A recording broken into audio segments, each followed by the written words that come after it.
काले निशान बॉडी पे पड़ना शुरू हो जाएंगे, ज़ख़म जल्दी नहीं भरेंगे, औरतों के चेहरे पे बाल निकलना शुरू हो जाते हैं, PCOS के इश्यूज़ आ जाते हैं।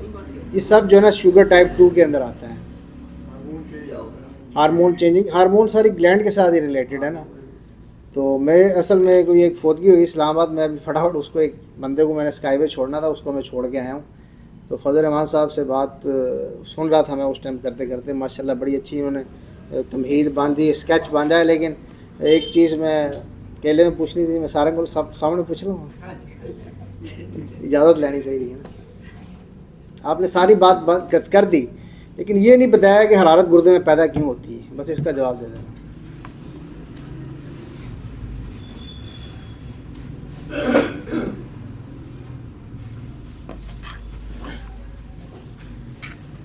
असल में इसका जवाब जो है ना, वो अगर तिब कदीम के मुताबिक देखा जाए ना, तो तिब कदीम ने तो वाज़ेह तौर पर जो है ना इसबाब जो गर्म चीज़ें जो है ना उनको ही इसका वजह बयान किया है, ठीक है, उसमें कोई मसले वाली बात नहीं है। लेकिन तिब जदीद ने जो बयान किया ना इसकी वजह वो ये है, असल में जब शुगर जब गुर्दे की तरफ जाती है तो गुर्दे को इंडिकेटर होता है कि आप पानी ज़्यादा खारिज करें।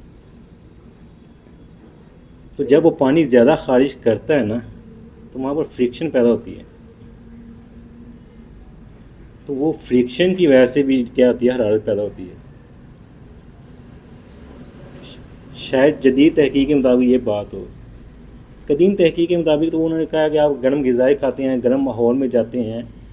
वैसे नफ्सियाती अमूर भी उन्होंने लिखे हुए हैं, अगर आप पढ़ेंगे तो लिखे हुए हैं, ठीक है, ये चीज़ें हैं। अगर गुर्दे की तरफ शुगर आ रही है ना, तो फिर वो बजाते खुद गुर्दा उसका वजह नहीं बन रहा, उसकी वजह से गुर्दा खराब हुआ है।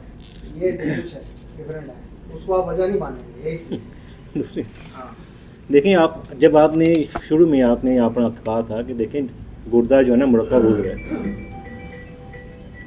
जब आपने यहाँ पर खड़े होकर बात की थी ना, आपने कहा गुर्दा जो है मुरक्कब उज़्व है, वो जो ग्लैंड है उस गुर्दे का जुज़ है। तो जब आप गुर्दे की बात करें तो फिर ग्लैंड की भी बात करें। असल में यही तो मैंने तहकीक की है कि वो तो हरारत क्यों पैदा हो रही है, वो कोर्टिसोल लेवल है जो पैदा कर रहा है हरारत। बात उधर ही है, गुर्दे की वैसी हो। खैर